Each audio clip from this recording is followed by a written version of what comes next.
आज हर भारतवासी इस बात पर गर्व करेगा कि हमने दुनिया का सबसे बड़ा, सबसे विस्तारित और कठिन भौगोलिक स्थितियों के बीच इतना सुरक्षित वैक्सीनेशन अभियान चलाया। कई राज्य और विशेष तौर से टूरिज्म की दृष्टि से महत्वपूर्ण राज्य जैसे गोवा, उत्तराखंड, हिमाचल जैसे राज्यों ने 100% सिंगल डोज वैक्सीनेशन का लक्ष्य हासिल कर लिया है।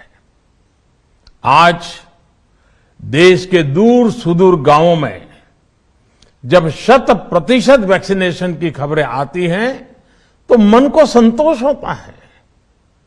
यह प्रमाण है हमारे हेल्थ सिस्टम की मजबूती का, हमारी टीम डिलीवरी का,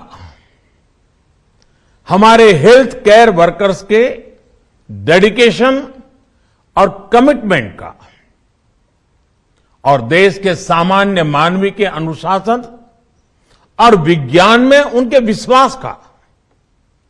हमारे देश में जल्दी ही नेजल वैक्सीन और दुनिया की पहली डीएनए वैक्सीन भी शुरू होगी।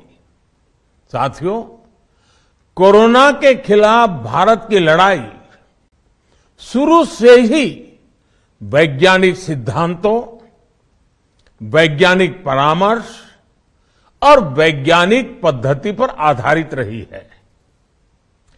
पिछले 11 महीने से देश में वैक्सीनेशन अभियान चल रहा है।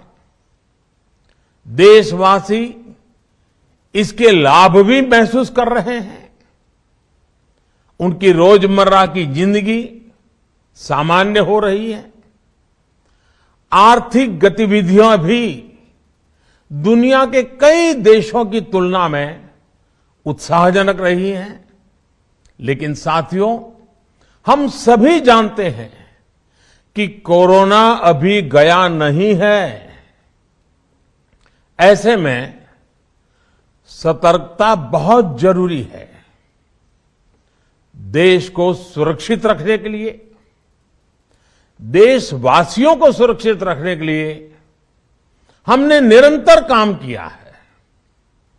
जब वैक्सीनेशन शुरू हुआ तो उसमें भी वैज्ञानिक सुझावों के आधार पर ही ये तय किया गया कि पहली डोज किसे देना शुरू किया जाए, पहली और दूसरी डोज में कितना अंतराल हो, स्वस्थ लोगों को कब वैक्सीन लगे, जिन्हें कोरोना हो चुका है उन्हें कब वैक्सीन लगे, और जो कोमॉर्बिडिटी से ग्रस्त हैं उन्हें कब वैक्सीन लगे। ऐसे निर्णय लगातार किए गए और ये परिस्थितियों को संभालने में काफी मददगार भी साबित हुए हैं। भारत ने अपनी स्थिति परिस्थिति के अनुसार भारत के वैज्ञानिकों के सुझाव पर ही अपने निर्णय लिए हैं। वर्तमान में ओमिक्रॉन की चर्चा जोरों पर चल रही है। विश्व में इसके अनुभव भी अलग अलग है, अनुमान भी अलग अलग है। भारत के वैज्ञानिक भी इस पर पूरी बारीकी से नजर रखे हुए हैं, इस पर काम कर रहे हैं।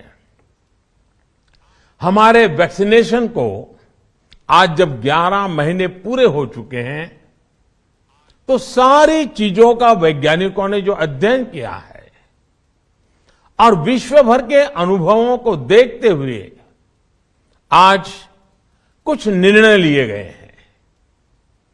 आज अटल जी का जन्मदिन भी है, क्रिसमस का त्योहार भी है, तो मुझे लगा कि इस निर्णय को आप सबके साथ साझा करना चाहिए। साथियों,